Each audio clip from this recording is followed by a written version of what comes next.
During my recent planning pajama party, I introduced the idea of mini goals. These are fun little challenges to get you to step out of your comfort zone for just 5 days. You're editing your life without the commitment of an enormous project. These mini goals were a big hit during the planning pajama party, so I thought I would walk my talk and challenge myself this year too.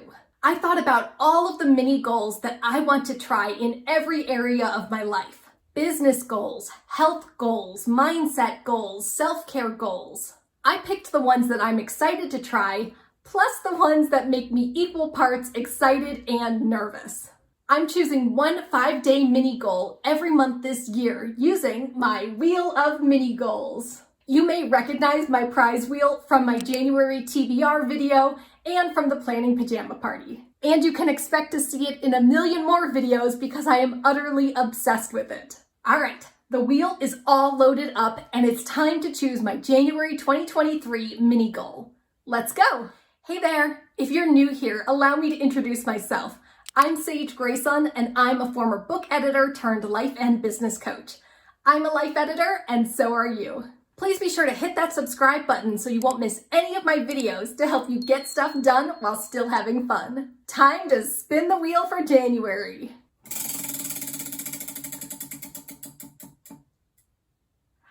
My January mini goal is 5 days of no caffeine.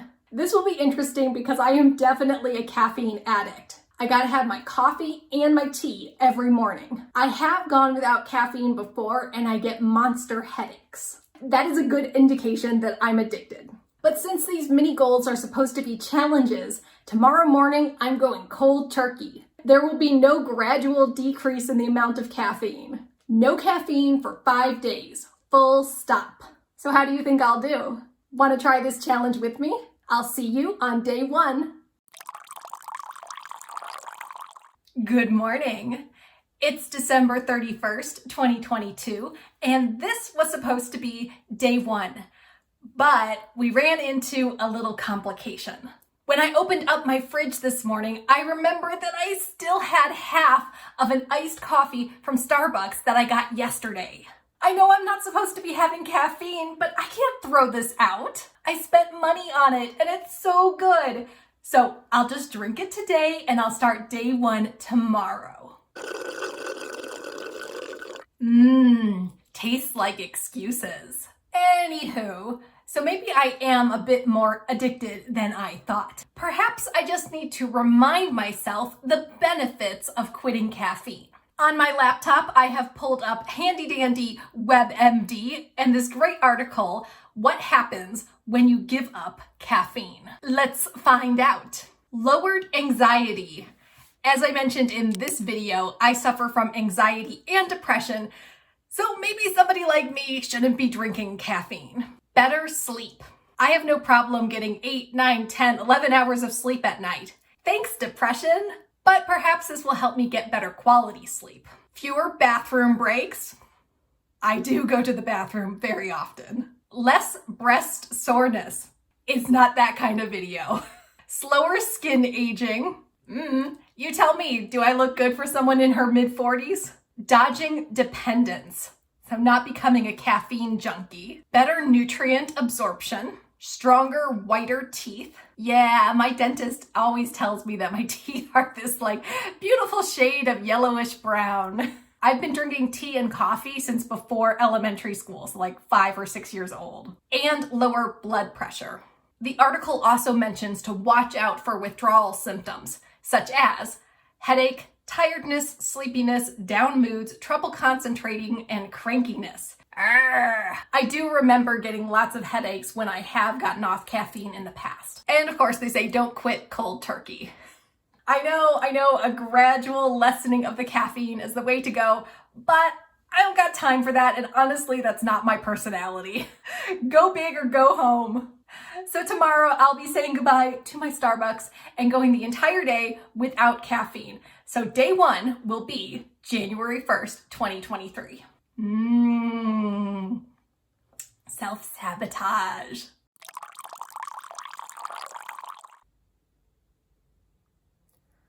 Hello, and welcome to day 2.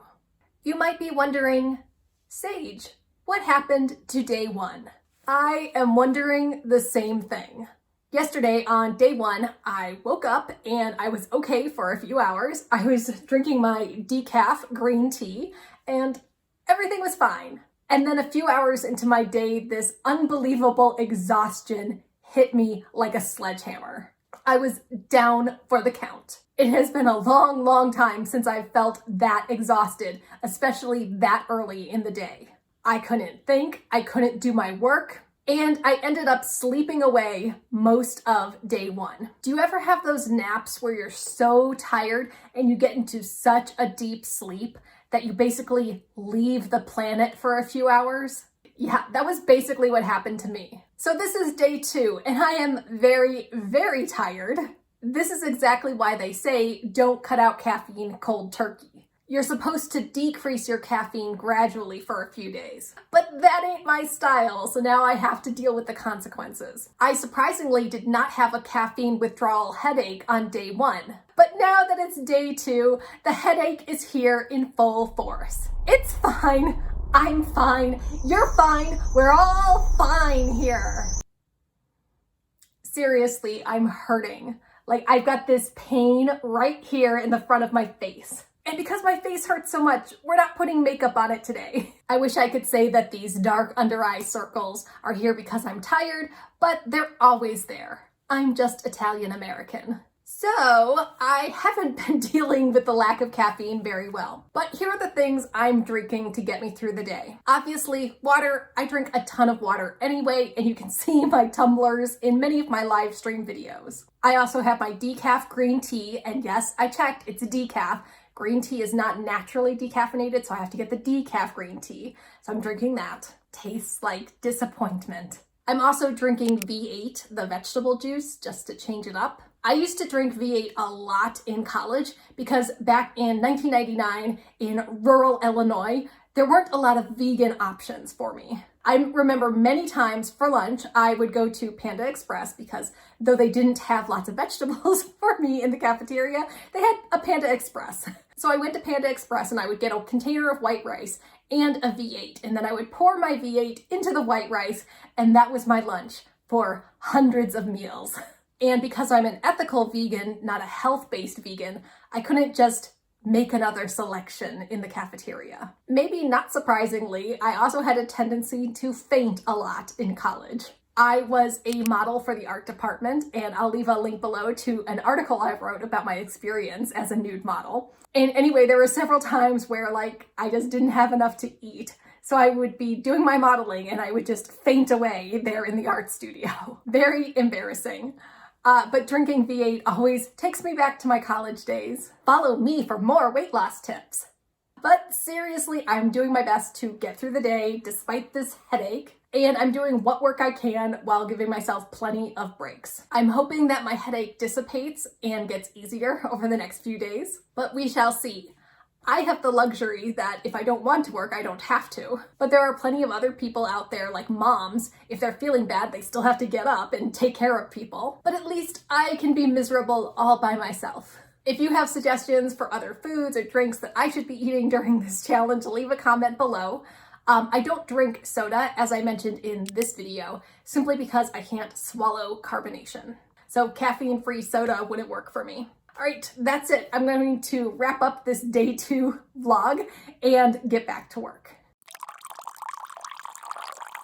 Hey, it's day 3 and I don't feel half dead anymore. My headache is mostly gone, and that is a very, very good thing. I've noticed some other changes too. I'm definitely getting better quality sleep. I'm sleeping the same amount of time, but it's more restful. I'm not waking up in the middle of the night, and I'm not having nightmares. Have I mentioned that before? I have nightmares almost every single night, and I've been having nightmares every night for years and years and years. Maybe that's horrifying to some people, but it just seems normal to me. Because I'm not suffering all day with a headache, I'm able to get more work done. And I'm not making nearly as many mistakes and typos or having to reread things over and over and over again. I've been researching other ways to stay awake, and of course, they always mention exercise. To be perfectly honest, my exercise has plummeted in the last few months. When I had my dog, I would take her for walks 3 or 4 times a day. Now I just sit on my butt and drink coffee.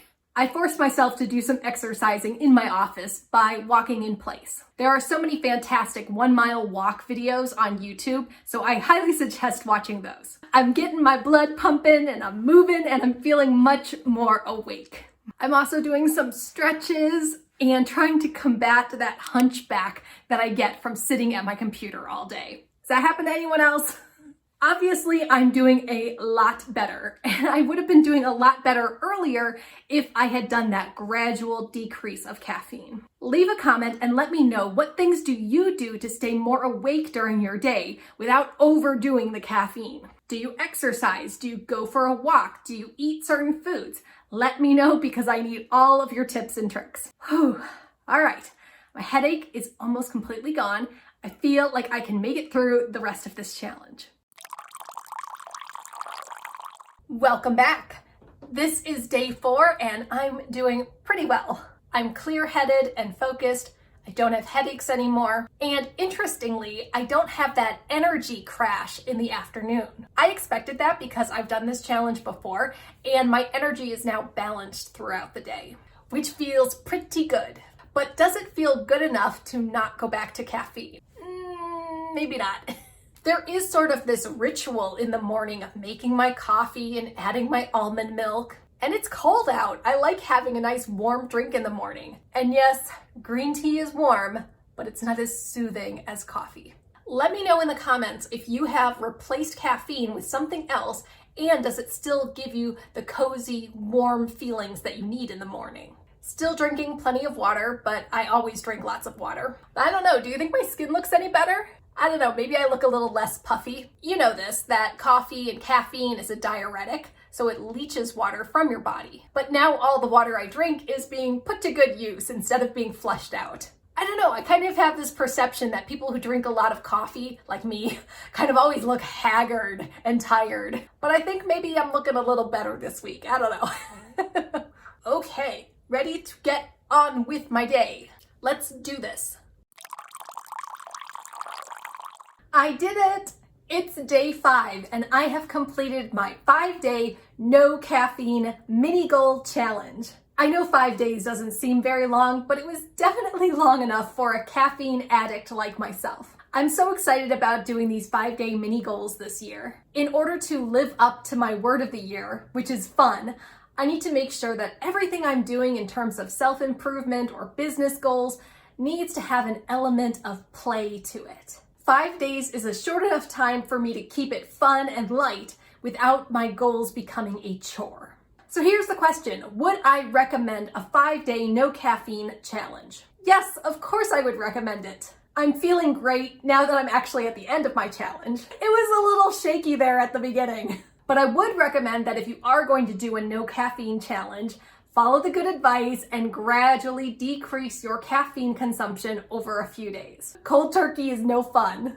And then the second question is, am I going to stick to no caffeine going forward? Well, no, probably not. I've done several no caffeine challenges before, and although it does feel good to be off caffeine, there are certain aspects of having a nice warm cup of coffee in the morning that I'm not ready to give up. I like the ritual of it. I like how comforting it is on a cold winter morning. So yes, I am going to go back to caffeine, but I will say I'm going to decrease my consumption. So maybe just 1 cup in the morning. I love me some green tea, but it is not the same as coffee. Now I want to hear from you. Would you ever try a no caffeine challenge? Leave a comment below and let me know. This has completed my January mini goal challenge. Now it's time to choose my mini goal for February. Once again, please say hello to the wheel of mini goals. Let's give it a good spin and pick my mini goal challenge for February.